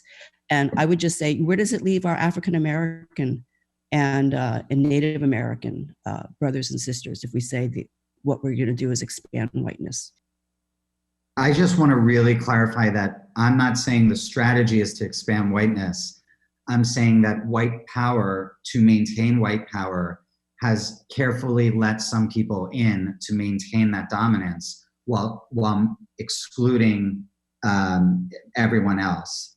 And that in the kind of margins that Justin is talking about demography, I would not be surprised if that happens. It is not my strategy or recommendation to say that we should be expanding whiteness. I'm saying that likely will happen to keep the white dominance that we see. And we have to not let that happen, and we have to fight against that for a different Okay, approach. but if it's so marginal, I don't see why it's been our strategy. That's all. Why it's even that important. And perhaps also, if the question is, how does the movement position itself vis-a-vis these developments, to the extent that we are going to be challenging that move on the part of white power and white supremacy, one hopes that we would be able to arrest that development of privileging whiteness among larger and larger numbers of people. Just to stick my head as a moderator. It's kind of a worst case scenario, right? Because what that would entail if that were to happen, it definitely should not be in the strategy. It's actually the worst thing that could happen, because it means that people, in exchange for a sort of marginal promotion in status, people forget the fact that they themselves are subject to immigrant origins, that they themselves were once disadvantaged by social hierarchies. And so it's important that I think that we retain the memory of our collective memory of our all immigrant origins to this country, however that took place. Great. So Charles, and then I'm going to ask people to reflect on the additional question, and I'm going to read a few more questions after Charles speaks. So I'm trying to address the question about what useful research might still be required. And I would marry that with the question about COVID and how do you move forward in an era like a pandemic. It seems to me one useful area of research has to do with maybe some new policy innovations we might want to look at, say, in the legal immigration system. So the Migration Policy Institute, for example, has talked about and has studied some options for some sort of Federal Reserve type independent body to set immigration levels. I know Cecilia is doing a lot of work around the future of work and what implications that might have to do for a future labor market. I could easily see a new administration in 2021, for example, coming into a situation with very high unemployment, yet still wanting to promote relatively progressive policies. Basically say something like, let's give it to a commission to set legal immigration levels. Those levels are going to be low for a certain period of time while we have very high levels of unemployment, but that it's going to be built into that system so that it could expand to meet, to be harmonized with, say, the needs of the labor market. So I would argue it would be useful to do some policy research around new innovations and new mechanisms and combine that with some public opinion research to see if that might be able to thread the needle between this very dire economic situation we're likely to be facing for some number of years, and at the same time have the potential to be progressive in nature. Great, thank you, Charles. So a number of fairly complex questions have come in, many of which are highlighting the question of the COVID crisis that we are currently living through. Asking questions about if it has made people more receptive to immigrant rights and healthcare. And I'll read out one in particular. Can the COVID crisis be an opportunity to build trust across all members of the working class, because the pandemic is showing how every member of society is linked, that we all need each other to get and to stay healthy. Laid off workers, whether a Latina housekeeper or a white factory worker, have more in common than differences. Does all of this in this together work at this moment? And I'm going to ask another, so while you're cogitating the COVID question, I'm going to ask a question that kind of goes in the opposite direction, which is the premise for some of the panelists seems to be that popular support is a prerequisite to producing policy change. But there seem to be important counterexamples to that in both directions. There was overwhelming popular support for the DREAM Act, yet it did not pass. Conversely, no majority support for several of the Trump administration initiatives that happened prior to their enactment. So what do we do with that? So on the one hand, is there a moment of expanded popular support, but also is popular support what matters? I think we'll start with Cecilia. So I'll take a quick crack at both of those. I mean, I think the challenge that the question rightly poses is that even when you have popular support, that doesn't mean that, in part because Congress doesn't quite reflect the public in the way that it should, but also because we have an intensity gap. And the folks who just really don't want anybody to get legalized ever are less numerous, but that they really, really care about this in a way which has prevented the DREAM Act from getting passed and immigration reform from going forward. And you know what? I've had an answer to the first question, and now I've forgotten what the question is. Can you repeat it, Penny? The first question had to do with the COVID panic, the COVID pandemic, and the crisis that we're living in, and what that means. So I think two things are true at the same time. One is that, as the questioner rightly points out, that we have a much clearer visibility of who are the workers who we all depend on.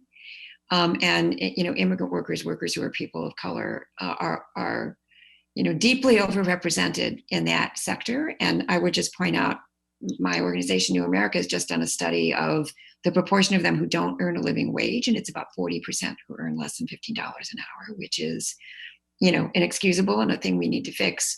So I think it is true that we have a glimpse into something that Americans don't always see, that hopefully gives us an opportunity to understand each other differently and maybe advance policy that at least advances the position of people in the workforce.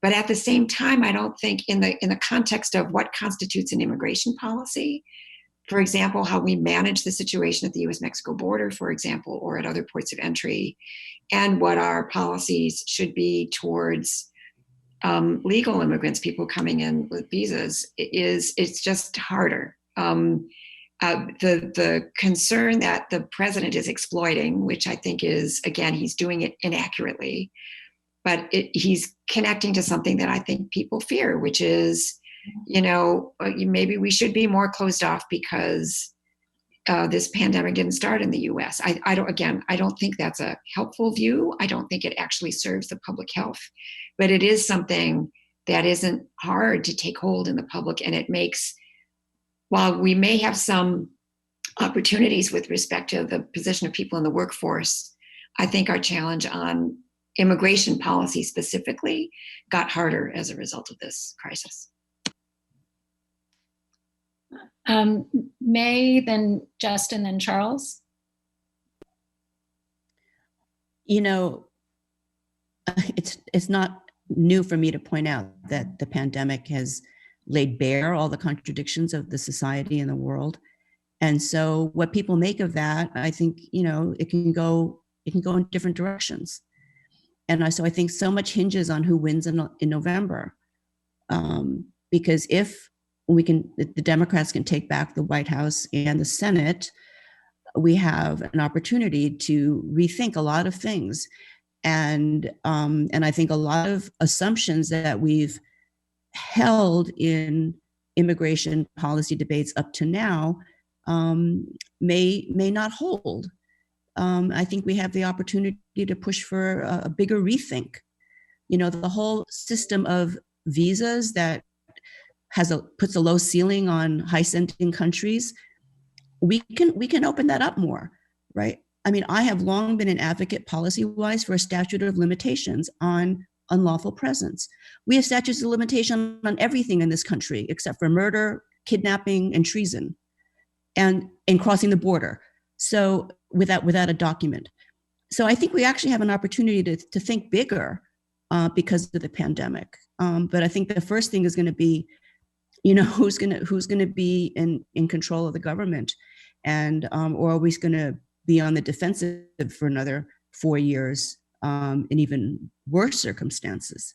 So anyway, I just think that we have an opportunity potentially, and I think because the pandemic has thrown open so many things for people to see differently, it's just what is our relationship to the rest of the world? Do people really want to have an isolationist kind of policy?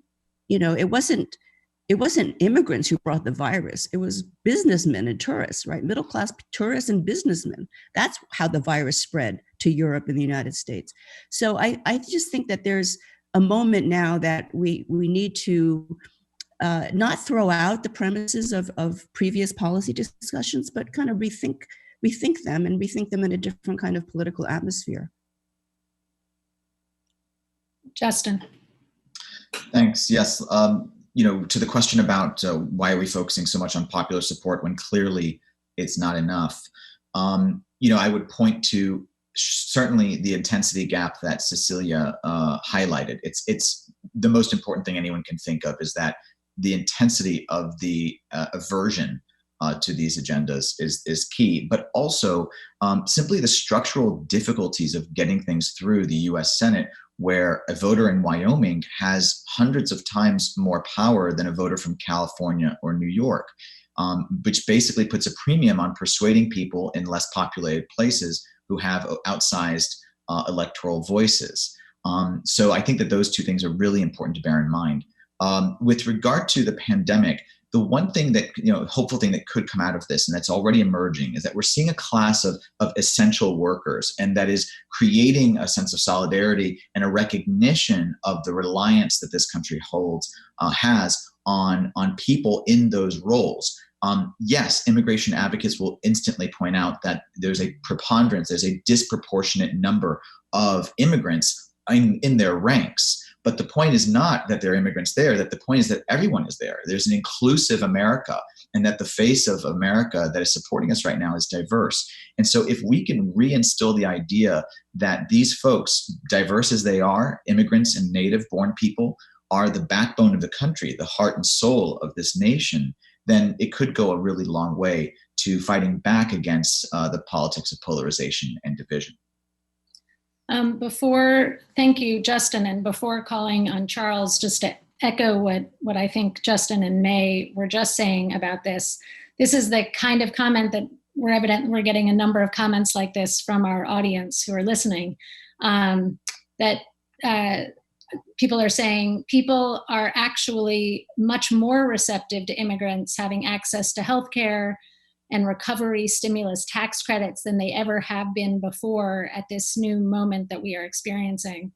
They get that the virus doesn't discriminate based on immigration status, and neither should the policy response. So in Washington and in the media, the response has actually been the complete opposite from the idea that this is a terrible moment for immigration reform, which I think, Justin, to some degree, earlier in your comments, you had said this is we have to be really careful. So this person is challenging that. Members of Congress who have steadfastly been against immigration access to federally funded healthcare or tax credits are coming out questioning the exclusion of immigrants from the CARES and Family First Act. So while theoretically pandemics can create a backlash to immigration, it's not clear that that's what's happening in this reality that we're in. So to Charles now. I'm going to try and tie the questions of popular support and the comment that was just made to the COVID crisis. So obviously, popular support isn't the only thing that matters. Actually, I think policy matters, and how well you sell the policy matters. Community organizing matters. Lobbying tactics and strategy matter. And so does leadership, and not just from the leadership of Congress, but often from backbenchers who eventually turn into leaders, as the examples I gave. It may or may not be true that popular support is coming around to immigrants as essential workers, or that there's more openness to that. I will tell you, speaking of leadership and the COVID crisis, neither CARES nor CARES 1.5, nor the two COVID response bills that preceded it included immigrants at all. They have been completely shut out from every single one of the economic stimulus packages, and except for at least an alleged theoretical access to testing, no one who is not eligible now for publicly subsidized healthcare is eligible in any of those bills either. So I think this is actually a really interesting moment of, does this pandemic, which has exposed these fissures and inequalities in American society, become a jumping off point towards something that's more inclusive, or something that's not? And I think so far the evidence is that even our vaunted Democratic leaders, who may say some pretty nice things about immigrants, have so far done nothing to include immigrants in either of the four CARES packages that or pandemic packages that have passed Congress. Ryan. Yeah, I would just add that in the federal response, if you say, look at the small business loan program, even citizen immigrants, are they getting as much access to those funds? Is JP Morgan helping immigrant small business owners, citizen immigrant small business, let alone non-citizen small business owners, as much as they are others? We know that Black people aren't being helped as much. We know that immigrants aren't being helped as much either. So even with immigrants who are citizens, there's an exclusion that's underway, let alone non-citizens or undocumented people being cut out. So I would just say, for anyone thinking about their role in leadership, there's always opportunity. The question is, how clearly are you seeing opportunity, and how much wishful thinking is masquerading as opportunity? And I think the point of continuing research and just rigorous conversations like this, where we can challenge one another, and to Cecilia's point earlier about how has our research had an effect, and the biggest effect I hope it has is not that someone believes what I said, but that we just have a more rigorous conversation about the assumptions that we have. And that's the thing that's going to allow us to see true opportunity versus wishful thinking. And I see a lot of wishful thinking, I have to say, in this moment. But last thing I'll say is on the point about immigrants and essential work and all of that, later today, you're going to hear from Resilience Force and the National Immigration Law Center about a campaign they're launching that aims to be strategic and right in sort of right hitting on this point of opportunity that Justin mentioned and others are talking about. So just want to sort of plug that that's coming later. Ryan, thank you. And that thank you for pointing us forward to the rest of the afternoon, because we only have about 5 minutes left for this panel. And so I'd love to invite all of you, if you have some last words to say. I know Ryan wants to come in, and if others have any last thoughts to share. So Ryan. I'm sorry, Justin. Justin wants to come in. Sure. This really leads into, I think, precisely what would be my closing remarks, which is that the point that Charles makes about the absence of immigrants from the conception of these bills is such an atrocity and such a deep shame, but also such a strategic error. Because if the real message of this time, I think, in the sense of building solidarity, is to recognize that we are only as strong as our weakest link. We are as vulnerable as the most vulnerable people in our society because of the contagious nature of this disease. Safeguarding their health is safeguarding our own health. And so, we can speak about this without even, respecting the sort of social boundaries that divide society, but actually to acknowledge that we really are all in this boat together. And I think that this is precisely the issue where that can be done without stimulating the polarizing debates of identity politics. Cecilia, and yes. Let me just add 2 cents to that and say that as important as it is to push back on everything the current president is doing, and it's tremendously important to do that, it's not enough. Strategy here is everything. And in order to get somewhere else, even if the election results this year, God willing, are positive, it's going to take a compelling affirmative vision for what our immigration system should look like.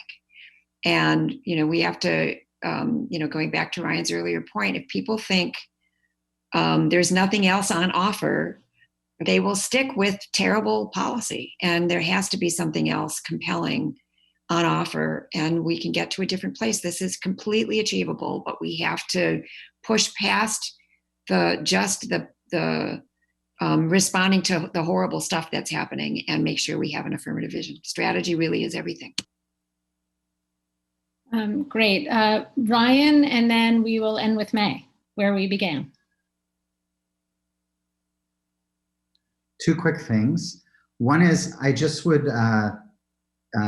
not for the purpose of messaging, but at the level of concept and idea, I'm not talking about popular support. I'm talking about popular participation, because it's popular participation that changes politics and changes culture.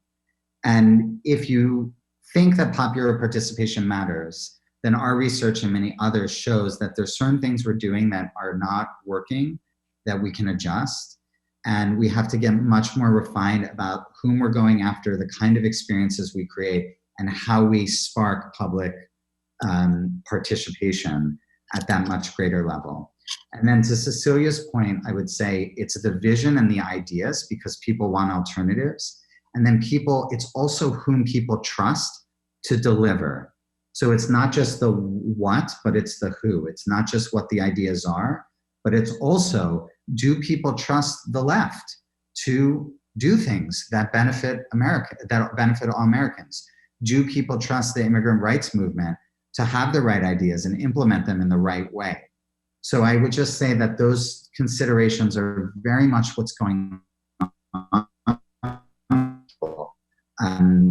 as they're about whom to support, how to participate, and what to make of all this. I agree there's a lot of opportunity, but we could easily miss it if we don't pay attention to some of these key strategic questions.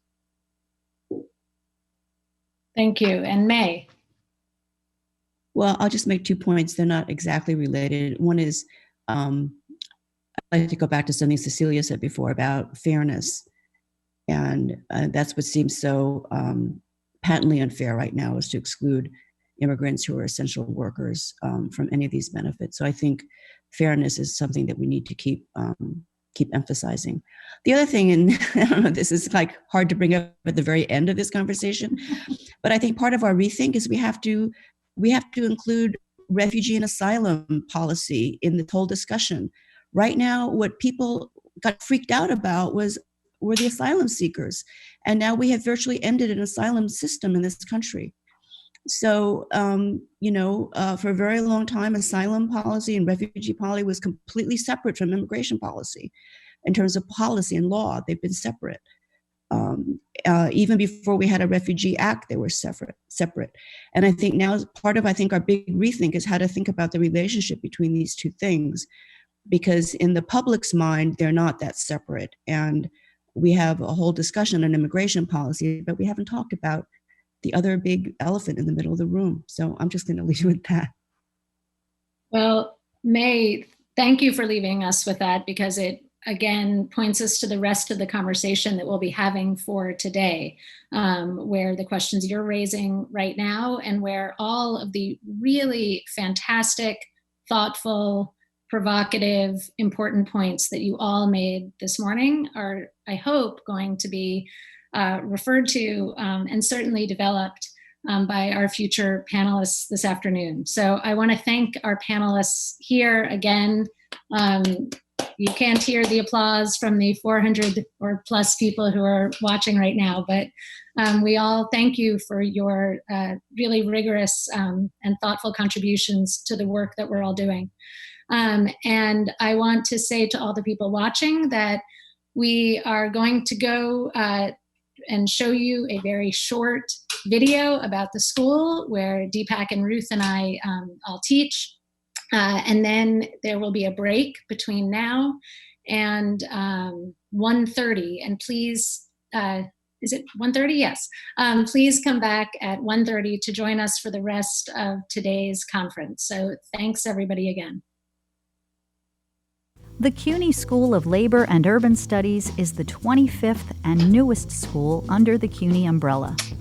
Dedicated to public service and social justice, the CUNY School of Labor and Urban Studies offers undergraduate and graduate degrees in the areas of labor studies and urban studies, and certificate programs in labor relations, public administration and public policy, healthcare policy and administration, and community leadership.